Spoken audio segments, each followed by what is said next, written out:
The Montana night was colder than mercy itself.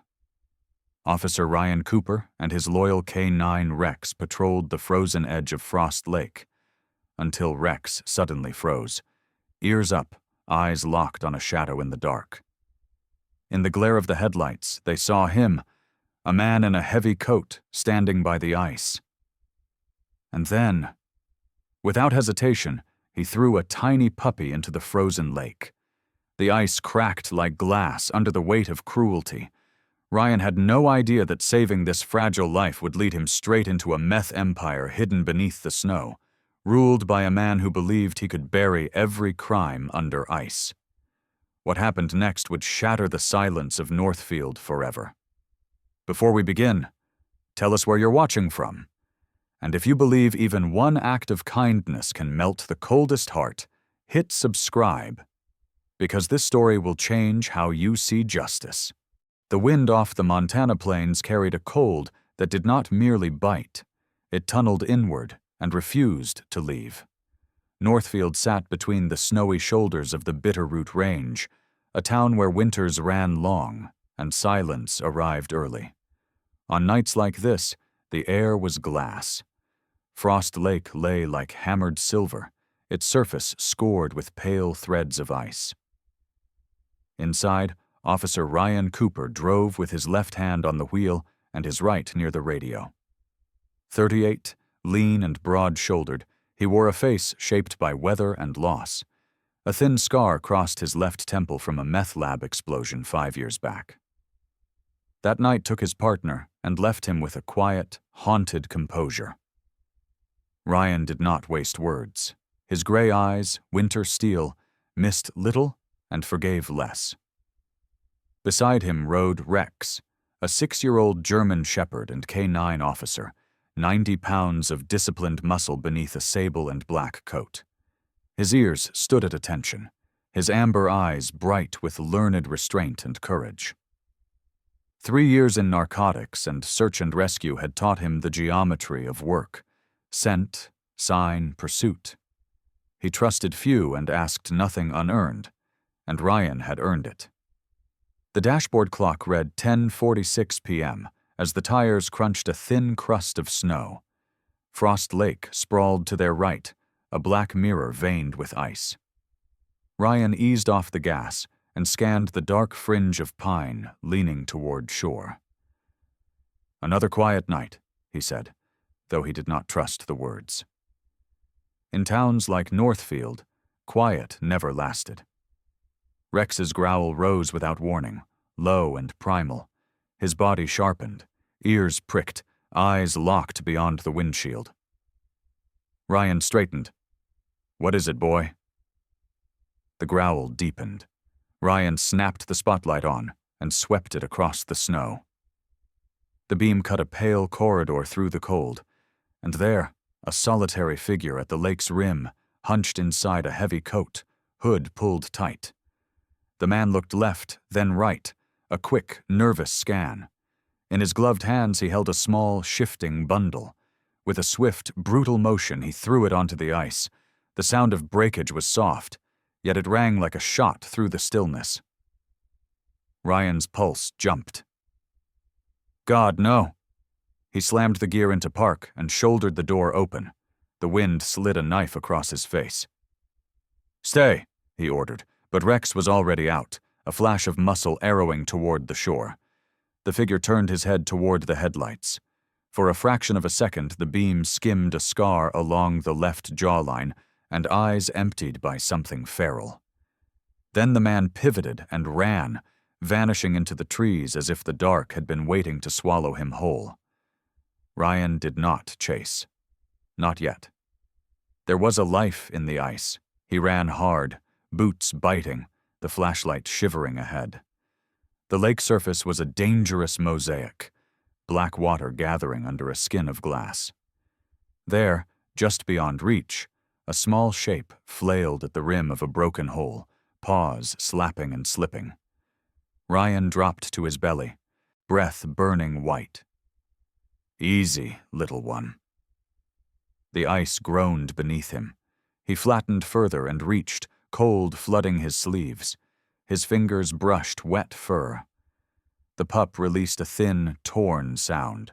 He lunged, grabbed the scruff, and hauled the body tight against his chest as the ice shuddered and flexed. For a heartbeat, both of them hung over blackness. Then the fracture held. He slid backward until snow answered beneath his knees. Rex met them at the bank, circling, whining low.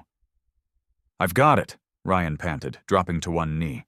The puppy was soaked to the skin, fur matted with frost, the tiny frame no older than 8 weeks, cream coat with soft brown points, drooping ears, eyes blown wide with terror, and an ember of fight. Ryan unzipped his jacket and tucked the pup inside, pressing the cold body against the heat of his ribs. "You're okay now. You're safe." He lifted his head, scanning the tree line where the man had gone. The forest breathed only hush. Back in the SUV, the heater roared. Ryan wrapped the pup in a wool blanket and set her against the vent, while Rex pressed close, touching her muzzle with careful gentleness, until the trembling eased. The tiny heart thudded under Ryan's palm. Weak, but there. "What kind of monster does this?" he said, jaw tightening. He turned the pup, checking paws, belly, mouth. That was when he saw it. A faint white residue clinging to the fur, crystalline under the cabin light. He pinched a grain between his fingers. Not snow, coarser, chemical, meth crystals. The recognition hit like a punch. Ryan's eyes hardened. "So that's what this is about?" he whispered. "You poor thing." He looked at Rex, who had angled one ear as if he understood. The shepherd bumped Ryan's arm with his nose, a steadying weight. "Yeah, partner," Ryan said softly. "We just stepped into it." Outside, snow thickened and spun. The radio crackled with a distant noise complaint. He ignored it and flipped open his notepad, writing fast. Male, mid-40s, tall, scar along left jawline, black parka, unmarked gloves, gait quick and decisive. He had seen that look before. The paranoia without the fog, the desperation without the slur. Not a street corner addict, something else. The puppy shifted, pressing a damp nose against his chest. Ryan looked down. "You're a fighter," he said. He studied her face, frightened, yes, but with a bright fleck of will that would not go out. "Hope," he said at last, voice softening. "That's what you are. Hope." Rex offered a single low bark, the kind he used when a decision had been made. Ryan smiled for the first time that night. "All right, Hope, let's get you warm." He put the SUV in gear and headed for town, headlights cutting tunnels through the flurries. Hope slept under his jacket, her heartbeat tapping his ribs like a code, and Rex settled behind him with his head near Ryan's shoulder, a steady weight that made the silence feel occupied. The road curled along the lake's edge. In the mirror, the storm erased their tracks as they made them. Somewhere behind those trees, the man with the scar moved with the confidence of someone who had disappeared before. Ryan knew that kind of vanishing. He turned the heater up. Snow battered the glass in steady sheets. Beneath the fatigue, a shape formed in him, simple as iron. Purpose, the old kind that did not ask what it would cost. He had seen cruelty before. But this felt personal, the way a trespass feels personal when it crosses your threshold. 5 winters ago, a lab went up in a blowout orange, and by morning Ryan's partner lay under a flag. The scar on his temple itched whenever the wind carried a metallic scent. Tonight, the itch was aflame. By the time the SUV nosed into the lot at Northfield Station, a false dawn had started behind the mountains. The puppy's shivering had stopped. Rex had gone quiet. His head turned so the warm air washed his muzzle. Ryan let the engine idle and watched the snow, flakes spiraling in the beams, like 1,000 small decisions choosing the ground. He looked at the bundle inside his jacket. "You're safe now," he said. "But whoever did this—" He exhaled, frost ghosting his lips. He just made his last mistake. Outside, the world held in ice, hard and bright, but under that white something began to stir. A dark thread waiting to be drawn into light. Ryan Cooper, weary but unbroken, felt the line in his hands and knew he had found its end. Morning crept into Northfield, slow and cold. Snow still clung to rooftops, and the mountains were ghosts behind the fog. The streets were silent except for the scrape of a plow and the low hum of a world trying to wake. Inside the Northfield Police Department, the light was pale and tired, like everyone else. Officer Ryan Cooper sat at his desk, jacket off, sleeves rolled up, a half-empty coffee cooling by his hand. He hadn't slept since the night on Frost Lake. On the blanket beside his chair lay the puppy, small, cream-colored, breathing in shallow rhythms. Hope, he'd called her. Rex, the K9, rested on the floor, one paw slightly over the edge of the blanket, as if guarding her. His amber eyes followed every sound. Phones ringing, boots echoing, the rustle of paperwork, but never left the pup for long. Ryan leaned back, pressing his fingers against his temple. His mind kept replaying the moment. The figure at the lake, the sound of ice breaking, that terrified cry. The image refused to fade. The office door opened, and Lieutenant Marla Jennings stepped in. She was in her mid-40s, tall, composed, her uniform crisp despite the long night. Her eyes were steel gray, sharp, but not unkind. "You look like hell, Cooper," she said, closing the door behind her. "I've had better nights," Ryan replied. She set a folder on his desk. "I read your report. You're saying someone threw a puppy into the lake?" "Yeah," he said, glancing at the sleeping bundle. "And I think that someone was trying to get rid of something more than a dog." He held up a sealed bag. Inside was a dusting of white crystals. Marla's eyes narrowed. "That meth?" "Looks like it. I sent a sample to the lab this morning." Marla crossed her arms. "If this connects to the Butte case—" "I know," Ryan interrupted quietly. "Crow's name still hangs over this town like smoke." She exhaled through her nose. "Let's not jump ahead. Wait for the results. And get some sleep, Cooper. You're no good to me half-dead." When she left, silence filled the room again. Ryan looked down at Hope. She stirred, giving a faint sound, and Rex lowered his head beside her. The phone rang. Ryan answered. "Cooper." "This is Dr. Henry Walsh from the state lab," came a calm voice. "We finished analyzing your residue sample. It's methamphetamine, high purity, 97%. Same chemical markers as the Butte seizure." Ryan gripped the receiver. "You sure?"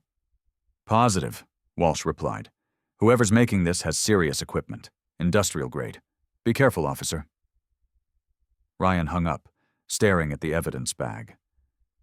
"So it begins again," he muttered.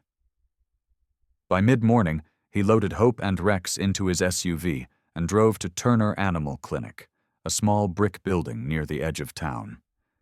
The sign above the door was half frosted over, the air inside warm and smelling faintly of antiseptic and cedar. Dr. Emily Turner, the town's veterinarian, looked up from her counter. She was mid-30s, tall and slender, her copper hair tied in a low braid. Her green eyes held that calm warmth that could settle even the wildest animal. "Ryan Cooper," she said with a tired smile. "Haven't seen you since that coyote rescue last year." He managed a faint grin. "Guess I found another one?" Her expression softened when she saw the pup. "Oh no. What happened?" "Someone tossed her into the lake," he said quietly. "I pulled her out." Emily shook her head, anger flickering beneath her calm tone. "Let's get her on the table." Hope whimpered softly as Emily examined her. Malnourished, cold burns, some exposure to chemicals. See that residue? She's lucky you found her. No chip? Ryan asked. Nothing. Whoever had her wanted her untraceable. She glanced at him. You think this ties to your narcotics work? Ryan nodded slowly. The residue matches Crow's old batch. Emily paused, understanding dawning in her eyes. That's the man who killed your partner, right? Yeah, Ryan said. 5 years ago. Her voice softened. I'm sorry. Ryan's eyes stayed on Hope. Don't be. Just help me keep her alive. Emily wrapped Hope in a fleece blanket. Warmth, fluids, antibiotics. She'll pull through. Back outside, the day had dimmed. Snow drifted sideways, and the clouds hung low. Ryan drove toward the industrial district. Rows of abandoned warehouses, their windows frosted like blind eyes. Rex sat upright, alert, nose pressed to the glass. You smell it too, huh? Ryan muttered. The dog gave a low, steady growl. He parked by an old lumber yard, now just a skeleton of concrete and ice. Footprints led away from a snowbank toward the trees. Ryan followed them, his flashlight cutting through the gray. Near the tree line, something blue glimmered beneath the snow, a torn plastic tarp. He knelt, brushing it aside. Inside were ripped Ziploc bags dusted with a familiar white residue. His stomach tightened. Dispatch, he said into his radio. Possible narcotics dump at Miller Lumberyard. Send a team. Copy that, Cooper.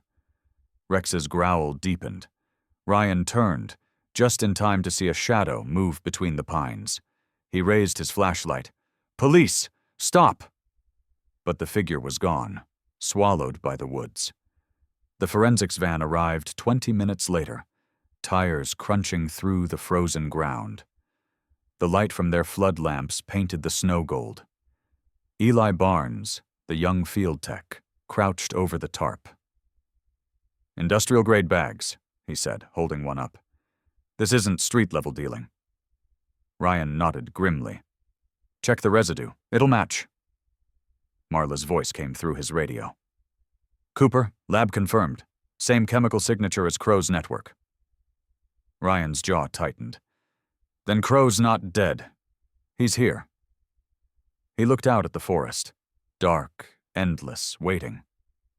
The snow began to fall again, soft and relentless, covering the prints already fading into white. Rex stood beside him, silent, muscles tense, eyes fixed on the trees. Hope slept in the blanket on the passenger seat, her small chest rising steadily with each breath. Ryan reached down, resting a hand on Rex's head. We finish what they started, partner. The dog looked up, ears twitching, as if he understood. Ryan climbed into the SUV, the heater humming to life. He looked at Hope, then at the road stretching into the storm. His reflection in the windshield looked older somehow, harder, colder. 5 years ago, he'd lost everything to a man named Vincent Crow. Now the ghosts of that night were whispering again, and he wasn't the kind of man to ignore them twice. He turned on the siren lights, their red and blue flashes slicing through the snow. The SUV rolled forward, tires biting into the ice. Behind them, Frost Lake lay silent under the storm. Ahead, something darker waited in the white. Morning came gray and sharp over Northfield. The snow had stopped, but the world stayed frozen and soundless, as if the town were holding its breath. At Frost Lake, yellow tape fluttered in the wind. Officer Ryan Cooper stood near the shoreline, eyes scanning the sheet of ice that hid last night's violence. Rex sat beside him, fur dusted white, muscles tight beneath his coat. The German shepherd's ears twitched to every sound, the crack of distant branches, the hum of police radios. Ryan kept a hand on the dog's collar.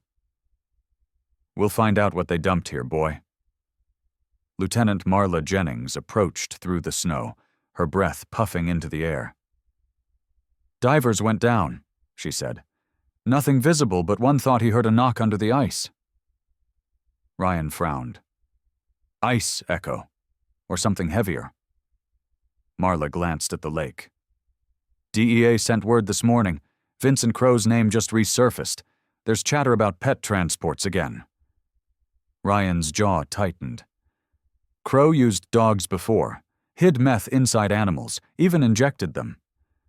Marla nodded grimly. "And he vanished before we could prove it." She handed Ryan a file. "Pet shipment flagged in Great Falls. Same pattern as his old routes." Ryan flipped through the photos. Cages, feed bags, powder traces. The same cruelty. "He's back," he murmured. Before Marla could answer, Rex began to bark. He bolted toward the edge of the lake, nose to the snow. Ryan followed, crouching beside him. Beneath a drift lay something dark and stiff. He brushed away the frost. A torn strip of tanned leather emerged, coarse hairs frozen to it. Marla knelt beside him. "Jacket?" Ryan shook his head. "Hide. Dog hide." Marla's eyes hardened. "He's sending a message." Ryan dug deeper, scraping the ground until his glove came up stained with frozen red. "Blood," he said quietly. "Fresh enough to matter." They called in forensics. Eli Barnes, the young technician from the previous night, arrived with his kit. His cheeks were raw from the cold, and his breath fogged over his glasses. "That's canine blood," he said after a quick test. "Want me to match it with Hope's sample?" Ryan nodded. "Do it, and check for meth residue." By mid-morning, the cold deepened. Ryan leaned against his SUV, coffee steaming in his hand. The phone buzzed. Dr. Emily Turner. He answered. "How's Hope?" "Stable," Emily said. Her voice was calm but weighted. "Her fur tested positive for meth solution, and she's been exposed to a sedative used in animal shipping." "That ties her to Crow," Ryan said. "He's still using animals as carriers." Emily sighed. "I'll keep Hope here until she's stronger. Whatever she's been through, she's a survivor." Ryan's tone softened. "Yeah, she's got more fight than most people I know." He hung up and looked at Rex. "Let's go hunting." They drove north along the ridge road, where the land flattened into frozen plain. Abandoned barns dotted the horizon, and crows wheeled overhead like drifting shadows. The radio stayed silent. Ryan followed coordinates from old DEA maps. Crows passed drop sites. Near sunset, they reached an old freight yard marked Crawford Pet Supply. The sign was faded, the building half collapsed under snow. Rex stiffened, growling low. Ryan parked and drew his flashlight. The metal door hung open, lock shattered. Inside, the air was bitter with ammonia and decay. Rows of cages lined the walls, some empty, others holding scraps of torn fabric. He crouched beside one, scraping dried blood from the floor. "He's still running product through animals," he muttered. A crunch of boots behind him.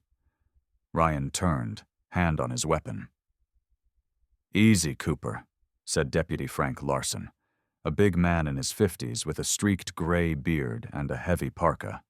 His voice was gravelly, his posture solid. "Dispatch said you needed backup." "Good timing," Ryan said, lowering the gun. "Get forensics here. We've got enough to reopen the Crow file." Larson crouched beside a cage, face tightening. "Sick bastard," he muttered. "How do you even think like that?" Ryan didn't answer. He was staring at the far end of the trailer. Rex had gone still, body rigid, gaze locked toward the open gate. A low growl rolled from his chest. Ryan followed his line of sight. A black SUV idled at the far end of the yard, lights off, engine whispering. "Larson," Ryan said quietly, "get down." But before they could move, the engine roared. The SUV spun its tires and shot forward, snow spraying in a wave of white. Ryan drew his weapon, but the vehicle crashed through the chain-link gate and vanished down the access road. "Did you see the driver?" Larson shouted. Ryan's breath came in clouds. "Scar on the jaw, it was him." Larson stared. "Vincent Crowe?" Ryan nodded once. "He's alive, and he knows we're close." They stood for a long moment, the only sound the wind scraping across a metal. Behind them, the cages creaked softly as snow filtered through the broken roof.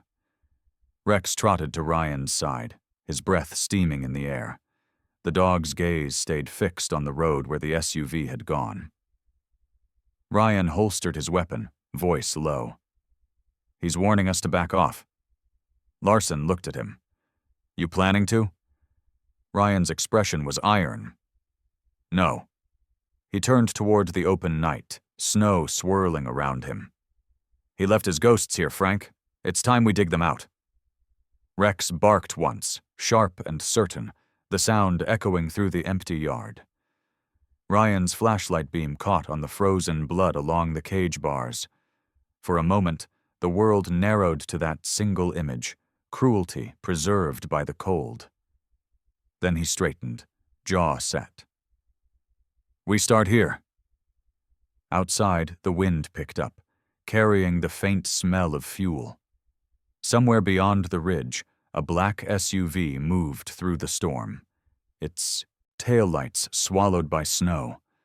Ryan watched the darkness close in and felt the familiar weight settle in his chest, not fear, but resolve. Crowe had made his move. Now it was his turn. He climbed into the SUV, Rex jumping up beside him. "Let's finish this, partner," he said, and started the engine. The red and blue lights flared to life, painting the snow in color. The road ahead was a ribbon of white leading into the woods. And into the past. The storm rolled in from the north by dusk, heavy and unrelenting. The kind of snow that swallowed light and sound alike, turning the Montana plains into a vast white silence. Officer Ryan Cooper's SUV crawled along the rural highway, headlights pushing through the curtain of falling flakes. Beside him, Rex sat alert, amber eyes catching the glow of the dashboard, his breath fogging the window. The dog's ears twitched at every distant crack of ice. Ryan had been driving for nearly an hour, tracking coordinates traced from the GPS tag hidden on the black SUV's tire tracks. The lead was thin, but it was all he had. His hand tightened on the steering wheel as he passed the faded sign. North Ridge Industrial Park, closed since 2012. The road narrowed to gravel, and ahead the outline of a warehouse emerged through the snow. Its roof half collapsed, its windows dark. He parked 100 yards out, engine low, letting the storm cover the sound. "Stay sharp, Rex," he murmured, checking his flashlight and sidearm. The German shepherd gave a quiet bark, his breath visible in the cold air, and leapt out of the car with practiced discipline. The warehouse stood like a carcass in the snow, rusted siding groaning against the wind. Ryan moved cautiously along its flank, beam slicing through the white haze. Near the loading bay, he found fresh tire marks leading inside, too recent to be from the storm. He knelt, brushing snow aside. "Crowe's been here," he whispered. Rex sniffed the air, nose twitching, tail stiff. The dog let out a low growl and led the way through a side door half hanging on its hinges. Inside, the darkness smelled of chemicals and wet metal. The floor was scattered with broken glass, torn paper, and melted plastic. Ryan's light caught on a steel table in the center of the room. Beakers, burners, chemical residue. He recognized the acrid scent immediately. Meth production. He moved deeper, heart hammering, gun raised. "Police," he called out. His voice bounced through the hollow space, unanswered. Rex padded forward, nose low, following a trail invisible to human eyes. They passed through another door into a long corridor lined with cages. The sight made Ryan stop cold. Dozens of dogs, some alive, some barely moving, lay inside metal crates. Their eyes glowed faintly in the beam of his flashlight, reflecting fear and exhaustion. Their fur was patchy, skin burned from exposure to chemicals. The air reeked of ammonia, blood, and despair. Jesus, Ryan breathed. He knelt beside one cage, where a young shepherd pup whimpered weakly. It's okay, he murmured. We'll get you out. Rex moved between the cages, sniffing each animal, whining softly. The dog's movements slowed, his ears flattening, a low growl rumbling in his chest, not at the dogs, but at the unseen cruelty in the air. Ryan scanned the walls. There were scorch marks near the far end, signs of a fire hastily extinguished. Piles of burned paper and melted plastic containers littered the floor. Someone had tried to destroy evidence. He approached a scorched desk and lifted a half-burned document.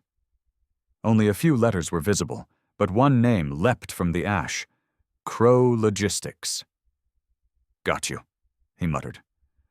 A sudden clang echoed from the upper level, a metallic crash like a door slamming shut. Ryan froze. Rex's ears snapped upward, body tense. Easy, boy. He moved toward the staircase, light cutting through the dark. The second floor was a maze of rusted catwalks and storage racks. He stepped slowly, gun raised, every sound magnified in the stillness. Halfway across the platform, something glinted near a pillar, a motion sensor light. It blinked once, then went dead. Ryan's breath hitched. Someone had been here recently enough to wire surveillance. He turned, scanning the shadows. A voice echoed faintly through the storm outside, distorted by the wind. Cooper. Ryan froze. The voice came from nowhere and everywhere at once, metallic, hollow.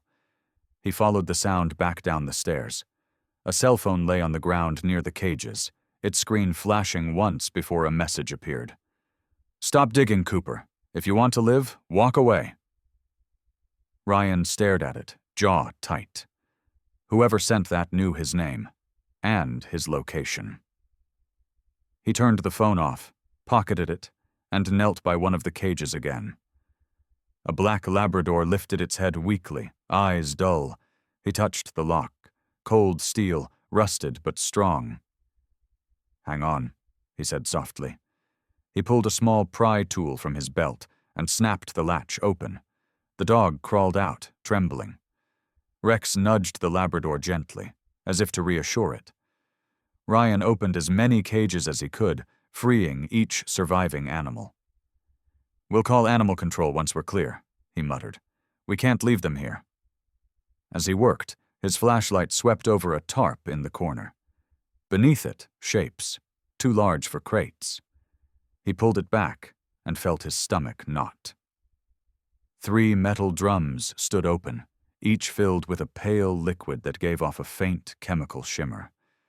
Inside floated sealed bags, dozens of them, crystals glinting like frost. Meth, enough to supply half the state. He backed away, pulse racing. Rex, let's move, he ordered. They made their way to the exit, but the wind outside had risen to a howl. Snow whipped across the field, obscuring everything beyond 10 feet. As he reached for his radio, static burst through the channel. Cooper, this is Jennings. You copy? Copy, Ryan replied. Warehouse confirmed as a meth lab. Sending coordinates. The signal crackled, then died. He tried again. Nothing. The radio was jammed. Rex growled sharply, looking toward the tree line. Through the whiteout, headlights flared. 2 vehicles approaching fast, black shapes cutting through the storm. Ryan ducked behind the SUV, drawing his weapon. Stay low, he said to Rex. The first truck skidded to a stop near the gate. Doors slammed. Flashlights cut through the snow. Ryan glimpsed 2 men in heavy coats, faces hidden by scarves. One carried a shotgun. Ryan fired a warning shot into the air. Police, drop your weapons. The men ducked behind the truck. A shot cracked back, slamming into the warehouse wall. Ryan cursed under his breath. So much for backup. He fired twice, hitting the truck's front tire. Steam hissed. The figures scrambled, retreating into the storm. Within seconds, the night swallowed them. Only silence remained, broken by the sound of Rex's growl fading to a whimper. Ryan stepped out, heart pounding, scanning the tree line. Nothing but swirling snow. The attackers were gone, but their message was clear. He turned back toward the warehouse, watching the freed dogs huddle together in the cold. Inside the SUV, Ryan sat for a long moment, staring at his reflection in the windshield. Snow streaked down the glass like ghosts sliding across the past. He pulled out the burner phone again. The message still glowed faintly on the screen. "Stop digging, Cooper, if you want to live." Ryan's voice was low, steady. Not a chance. Rex pressed his head against Ryan's arm, silent, loyal, ready. Outside, the storm screamed louder, covering the world in white. The storm had not let up since dawn. Snow swept across the Montana plains like a living thing, blinding and relentless. Officer Ryan Cooper's SUV crawled along the icy service road leading away from the warehouse, tires crunching over frozen slush. The radio on the dash crackled with static, every channel dead except the low hum of interference. Rex sat in the passenger seat, fur damp, eyes fixed forward, body coiled like a spring. Ryan's hands gripped the wheel hard enough for the leather to creak. He hadn't slept in 2 days, but fatigue had long since burned into something sharper. A cold determination. He glanced in the rearview mirror. The freed dogs had already been picked up by animal control. That was one victory. But the text message from the night before still echoed in his head. "Stop digging, Cooper." The wipers fought the snow, but visibility was barely 10 yards.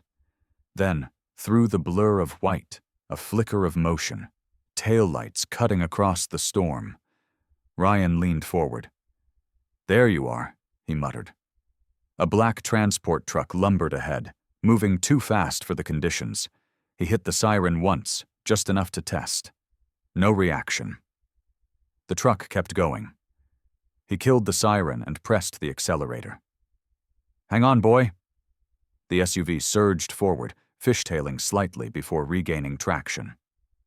Rex braced himself, claws clicking on the floorboard. As they closed the distance, Ryan read the half-frozen lettering on the truck's tailgate. Crow Logistics. His pulse jumped. "It's him!" Rex let out a sharp bark, nose pressed to the glass. The dog's instincts were never wrong. Ryan flipped on the dash camera and reached for his radio again. "Dispatch, this is Cooper. Possible Crow vehicle heading north on Ridge Road. Request backup." Only static answered. The signal was dead again. Snow whipped across the windshield, turning the world into a blur of motion and light. Ryan pushed harder, the engine growling. The truck began to swerve, its back tires throwing chunks of ice into the air. A second figure appeared in the passenger window.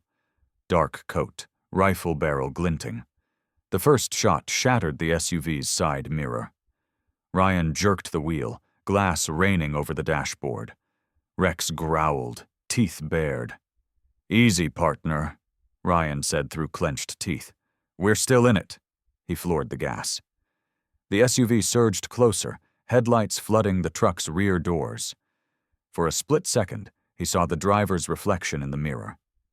Vincent Crow. Older now, but unmistakable.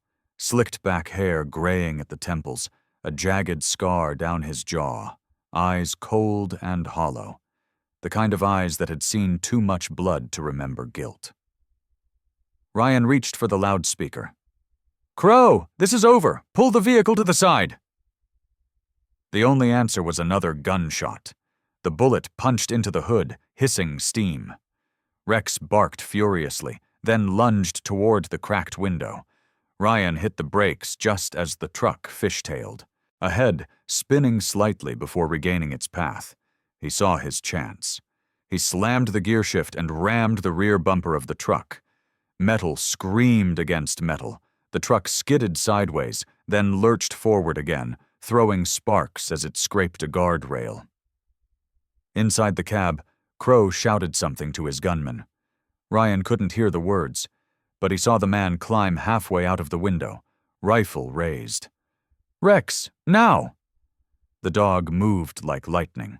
He leapt through the open window of the SUV, straight into the storm, landing on the side step of the truck. The gunman turned too late. Rex's jaws clamped down on his arm, dragging him out. Both vanished into the snow. "Rex!" Ryan shouted, slamming the SUV to a stop. He jumped out, the wind cutting through his jacket, and drew his gun.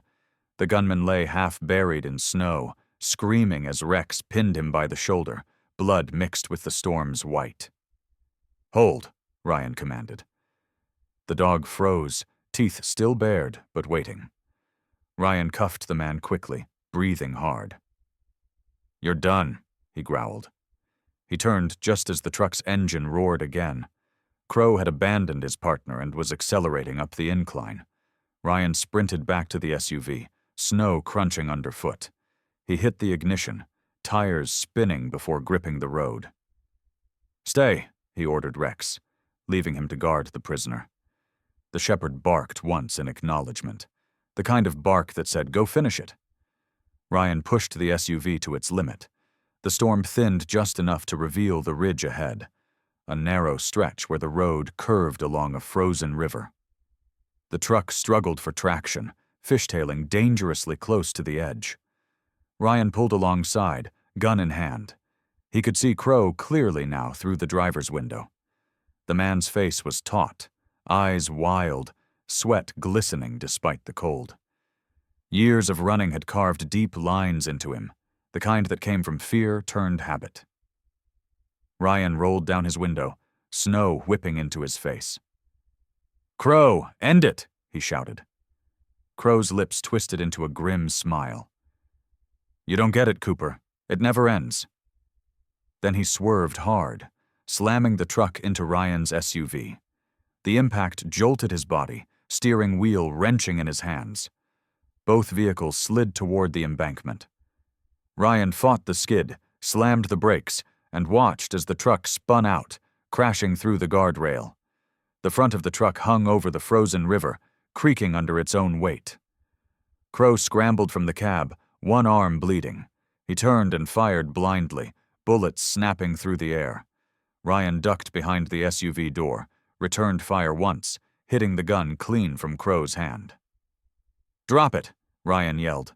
Crow stepped back toward the truck, face twisted. "You think you're the hero here?" he snarled. "You have no idea who's paying your salary." "What are you talking about?" Ryan demanded. Crow laughed bitterly. "You'll find out when they bury this case, right after they bury you." The ice beneath the truck groaned. Ryan saw it a split second before it happened. The front axle gave way, and the cab lurched forward. Crow's eyes widened as the truck tilted, dragging him toward the river. Ryan lunged, grabbing his arm. For a moment they were locked, enemy and officer, tethered by instinct and gravity.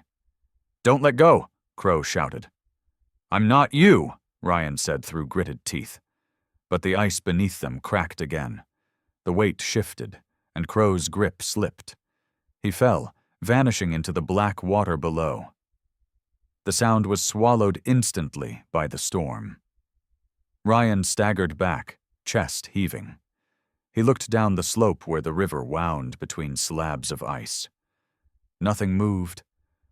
Only the wind remained. Minutes later, flashing lights appeared in the distance. Marla's convoy cutting through the storm. Ryan holstered his weapon and climbed into the SUV. Rex ran up to meet him, soaked and shivering but alive, the prisoner still restrained behind him. Ryan knelt, pulling the dog close.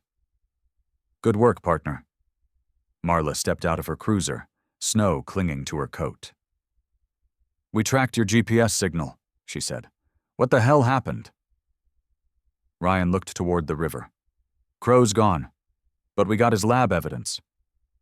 He gestured to the back of the truck, where boxes of crystal meth and sedated dogs lay half-buried in the snow, proof of everything Crow had done. Marla's face hardened. This will put half the department on alert.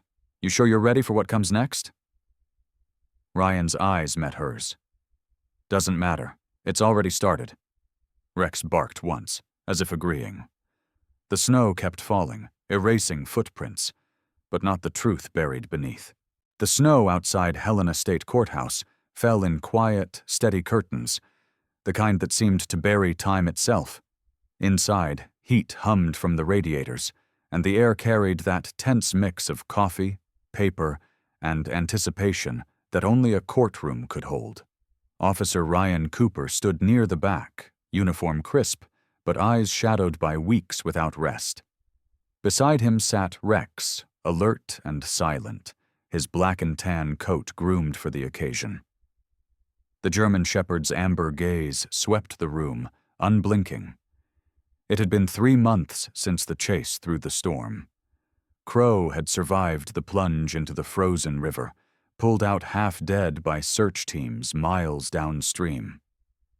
Now he sat at the defense table, a man reduced but not broken. He wore a tailored black suit that hung slightly loose on his frame, as though the arrogance had melted out of him but left the shell behind. His once slicked gray hair was cropped short, and the scar along his jaw looked deeper under the courthouse lights. Across the aisle sat Prosecutor Julia Sanders, a woman in her early 40s with auburn hair cut just below the jawline and the kind of sharp green eyes that saw through lies before they were spoken. She had built her career on cases no one else would touch: human trafficking, corruption, animal abuse rings. Her reputation for precision had earned her the nickname Iron Julia. Today she looked every bit of it, shoulders squared, dark navy suit pressed, a single silver pen in her hand like a weapon. The judge, Harold Wexler, was a man in his 60s with thinning white hair and the calm demeanor of someone who had seen everything and learned to flinch at nothing. His gavel rested untouched as he glanced across the courtroom, expression unreadable. The trial began with the formality of procedure, the reading of charges, the acknowledgement of rights. But it was clear from the moment Julia stood that this was not a routine hearing. Her voice cut through the silence like glass. Vincent Crow, she said, turning towards the defendant, is accused of orchestrating one of the largest methamphetamine trafficking networks in Montana's history. He used innocent animals as carriers, injecting them, caging them, burning the evidence when it was no longer profitable. Crow's attorney, Evan Callow, a clean-cut man in his early 50s with graying temples and a voice smooth from years of negotiation, rose with a faint smile. Objection to characterization, he said mildly. My client denies these allegations and reminds the court that emotion is not evidence. Julia didn't blink. I'll let the evidence speak for itself. Ryan watched from the bench, jaw set. He had heard Crow's laughter echo through the storm when they dragged him from the wreckage. Now the same man sat stone-faced, his hands folded neatly, a faint tremor in one finger betraying the tension beneath the surface. The prosecution presented photos: burned cages, chemical drums, the ruined warehouse. Then came the footage, the dash-cam video from Ryan's SUV showing the chase, the crash, the rescue of the dogs. The images filled the screen, cold light flickering over the room. Crow stared straight ahead, expression unreadable, until Julia clicked to the next slide. Hope. The courtroom stilled. The small shepherd mix padded forward under the guidance of Dr. Emily Turner, her copper hair tied back neatly, her white coat traded for a simple gray suit. Hope's cream fur had grown thicker since her recovery, her brown eyes bright and cautious. She walked with a slight limp from an old injection wound, but held her head high. Julia's tone softened. This dog was found in freezing water, discarded as waste from Crow's operation. She carries the same chemical residue found in every shipment. She survived because one man and one dog refused to stop. The judge nodded toward Ryan. "Officer Cooper, please take the stand." Ryan rose, the sound of his boots echoing softly against the floor. He took his oath, then sat, hands folded on the rail. His voice was steady but low. "We found Hope under the ice. She was freezing, barely breathing. Later lab tests confirmed she'd been exposed to meth compounds. That was our first link to Crow." Julia stepped closer. "And what did you find at the warehouse?" "Cages," Ryan said, his jaw tightening. "Burned files, drums full of meth crystals. Dozens of dogs used as test carriers. Some didn't make it." "And what happened the night you apprehended the defendant?" Ryan's gaze shifted to Crow. "He ran, shot at me, tried to drive off a ridge. When I pulled him from the wreck, he said one thing, that I'd never stop what was coming next." Julia paused, letting the words hang in the air. "And yet, here you are." Ryan nodded. "Yes, ma'am." Defense Attorney Callow rose smoothly. "Officer Cooper," he began, "you've been involved in narcotics enforcement for several years, correct?" 10, Ryan replied. "And in those 10 years, have you ever been accused of excessive force or misconduct?" Julia shot him a warning glance, but Ryan only smiled faintly. "No, sir, but I've seen plenty of people try to make me look like the villain when they ran out of excuses." Callow's lips twitched. "No further questions." As Ryan stepped down, Rex stood at attention near the bench, his head tilted slightly as if he too understood what was at stake. When Julia requested permission to have the K-9 recognized as part of the evidence team, Judge Wexler granted it without hesitation. The courtroom broke into quiet applause before the gavel restored order. By afternoon, the snow had thickened outside, pressing its weight against the tall windows. The defense made its closing argument, calm, calculated, and empty. Callow spoke of lack of fingerprints, of missing witnesses, of coincidence, but the words rang hollow. When Julia stood for her final statement, the room leaned forward. "You've seen the evidence," she said. "You've seen the faces of those dogs, of Hope, of Officer Cooper's K-9, Rex. You've seen what happens when greed replaces humanity. This case isn't about drugs. It's about cruelty. It's about responsibility." Her voice trembled once, not from weakness but from conviction. "It's about a man who thought life, human or animal, was expendable." Crow sat motionless, but when Hope's leash slipped and she padded closer to the defense table, stopping just a few feet away, something cracked in his face. His eyes flickered down, meeting hers. For the first time, his jaw trembled. The silence in the room was absolute. Judge Wexler cleared his throat and lifted the verdict slip. "Vincent Crow," he said, voice deep and final, "on the charges of drug trafficking, possession, and aggravated animal cruelty, this court finds you guilty." The gavel struck. The sound echoed like thunder. Crow's shoulders sagged, his hands falling open. For a long moment he just stared at the floor. Then, slowly, he looked at Hope again. The little dog blinked, tail flicking once, as if recognizing an ending even she couldn't understand. "Sentence, 25 years in federal custody," Wexler finished.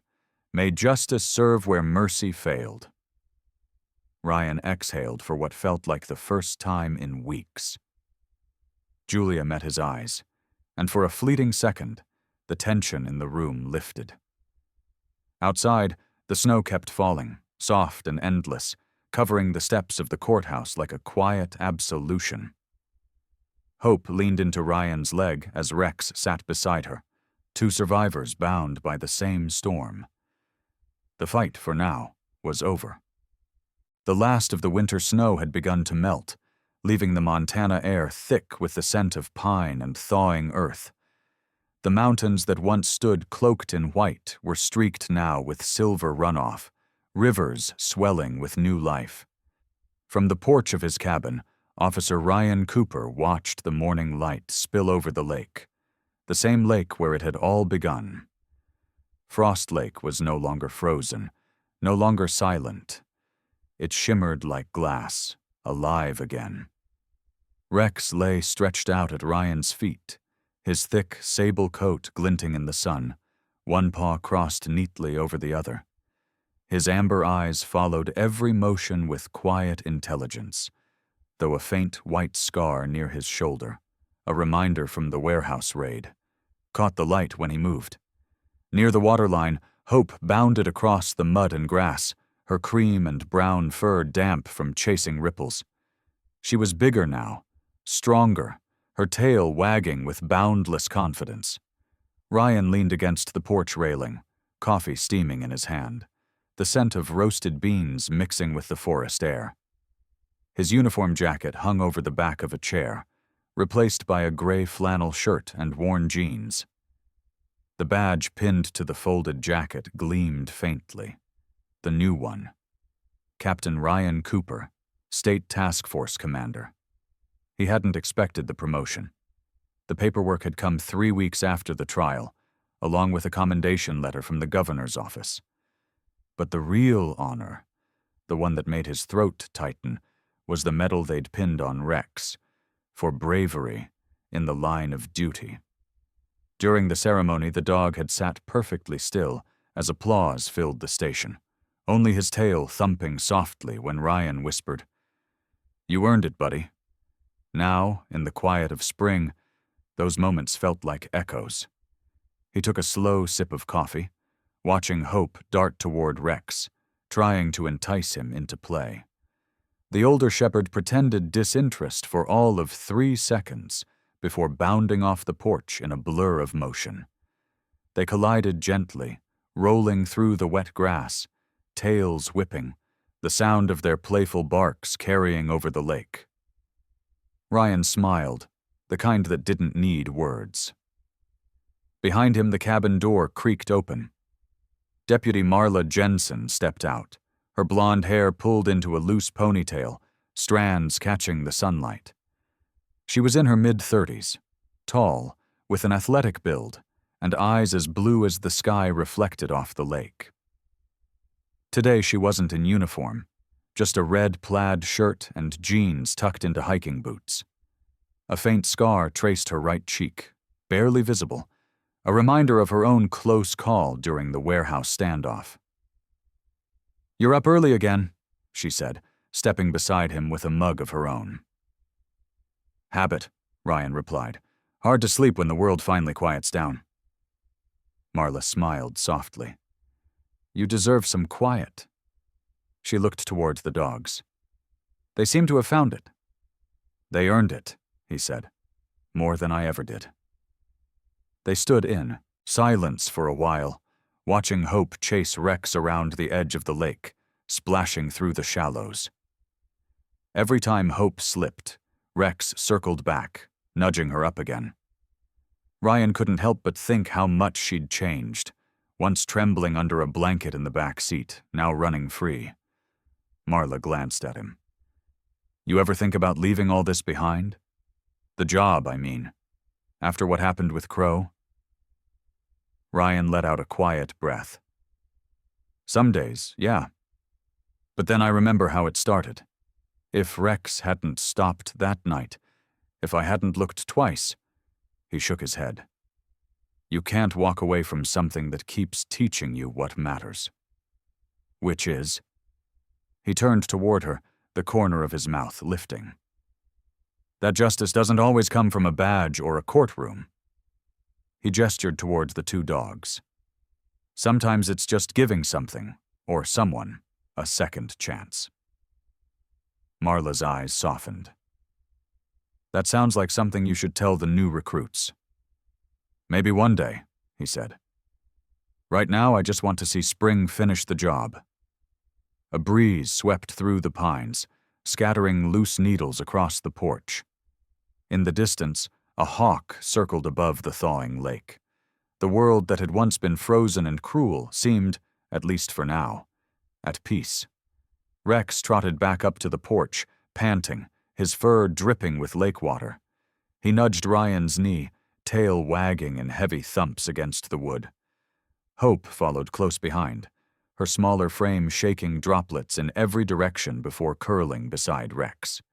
Ryan crouched, running a hand through their fur. You two did good, he murmured. Hope pressed her muzzle into his hand, eyes warm with trust. Rex leaned closer, protective as ever. Yeah, I know, Ryan said with a laugh. You were the real hero. Marla crouched beside them.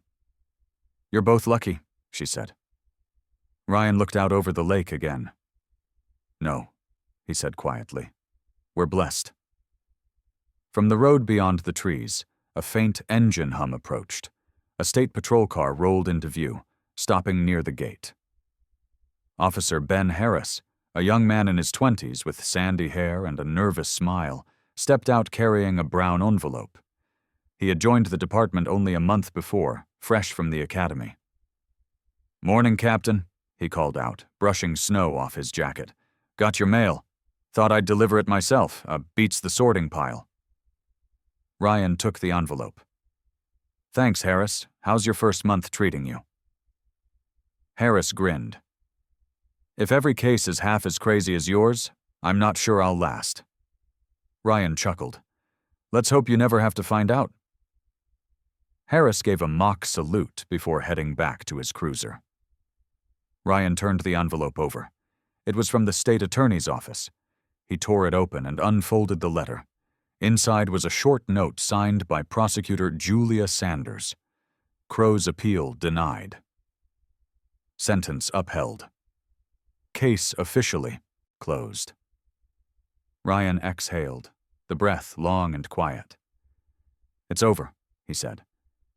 Marla smiled. Finally.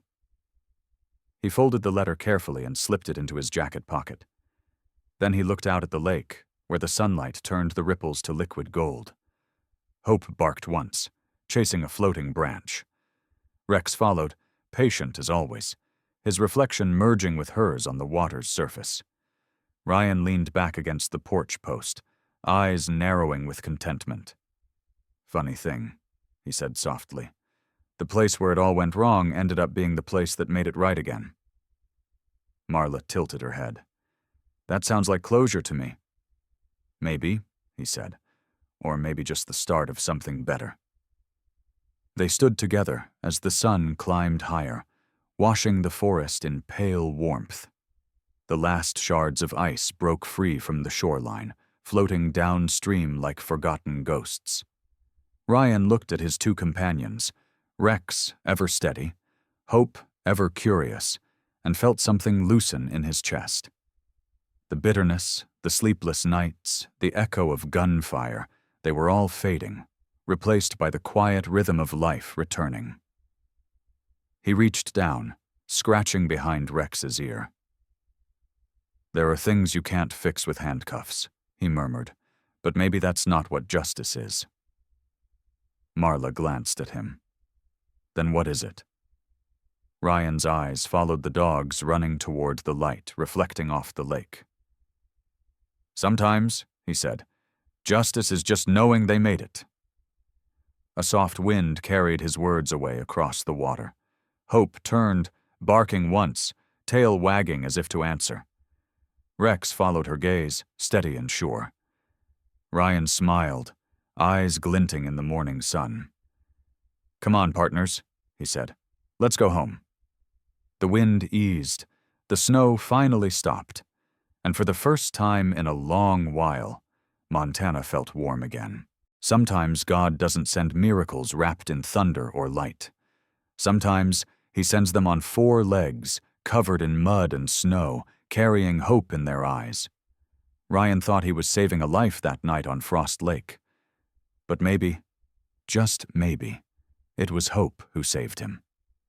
Because in a world where cruelty hides behind power and greed, even one small act of compassion can change everything. If you've ever doubted that faith still lives in this world, look closer. It's in the quiet loyalty of a dog who never gives up. It's in the courage of those who stand for what's right, even when no one's watching. And it's in the simple truth that love, in any form, is still the strongest force we have. So tonight, wherever you are, take a moment to thank God for every soul He's placed in your path, human or animal, because maybe they are the miracle you were meant to find. If this story touched your heart, leave a prayer in the comments. Share it with someone who needs to be reminded that goodness still wins. And if you believe that every life, no matter how small, deserves a second chance, hit that subscribe button and help us keep telling stories of faith, loyalty, and love. May God bless you, your family, and every loyal companion that walks beside you. Because sometimes, the smallest miracles have paws.